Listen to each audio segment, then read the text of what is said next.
Hi అండి, నమస్తే. నేను శ్రీలత. ఈరోజు కనకదుర్గ దేవాలయంలో మా మేనమామ గారు దసరా నవరాత్రులు చేస్తారండి. అంటే వాళ్ళకు మొదటి నుంచి ఆనవాయితీ ఉంది. మా తాతగారు ఉన్నప్పటి నుంచి చేసేవాళ్ళు. మా అమ్మ వాళ్ళ పెద్ద తమ్ముడు ప్రతి ఇయర్ క్రమం తప్పకుండా చాలా పద్ధతిగా యథావిధిగా చేస్తారండి.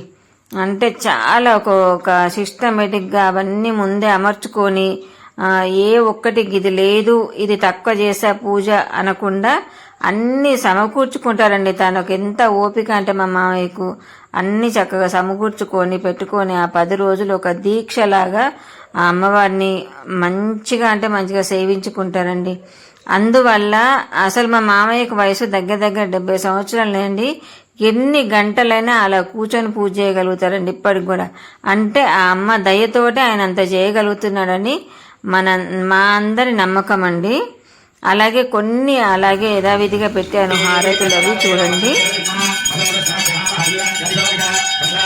ఇవన్నీ పూజ అయిపోయిన తర్వాత హారతులు ఇస్తారు కదా, హారతులు, కుంభహారతి, పంచహారతులు అన్నీ అసలు ఏ పూట కూడా ఏది ఒకటి లోటు అనేది లేకుండా చాలా చక్కగా నిర్వర్తిస్తారండి. అది వాళ్ళకు పూర్వం నుంచి వస్తున్న ఆచారమే. కొన్ని అలాగనే పెట్టారు, చూస్తుందండి.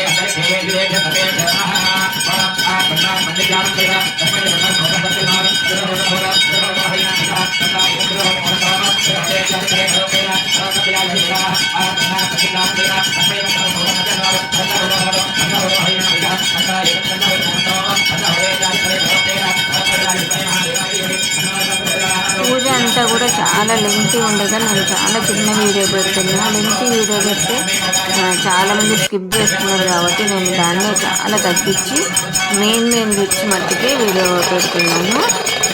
చూడండి, చాలా చోట్ల నవరాత్రులు జరుగుతాయి, కానీ మా అమ్మమ్మ ఇంట్లో జరిగే నవరాత్రులు మాత్రం నాకైతే చాలా డిఫరెంట్గా అనిపిస్తుంది, చాలా మంచిగా అనిపిస్తుంది.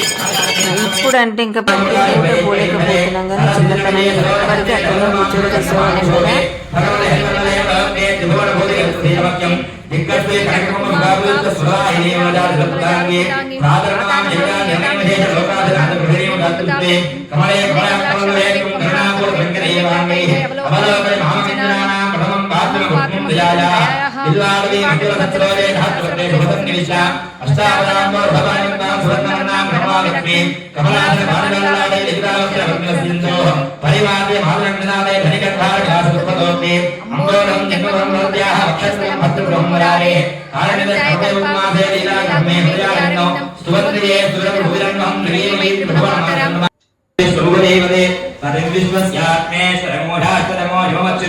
నారాయణం మహాజ్ఞేయం విశ్వాత్మనం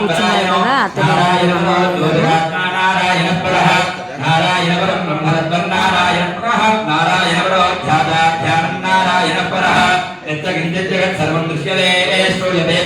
అలంకారం చేశారా, ఎంత కన్నుల మీరు అవన్నీ వింటారని నేను మాట్లాడడం తగ్గించానండి.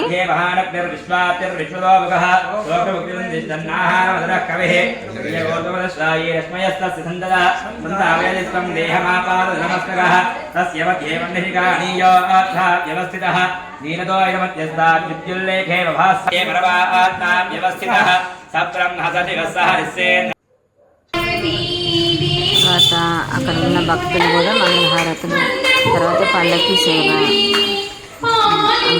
అమ్మవారి గుడి చుట్టూ 9 ప్రదక్షిణాలు అలా పల్లకితోటి చేస్తారండి.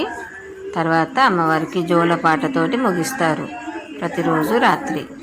ఓకే అండి, ఉంటా.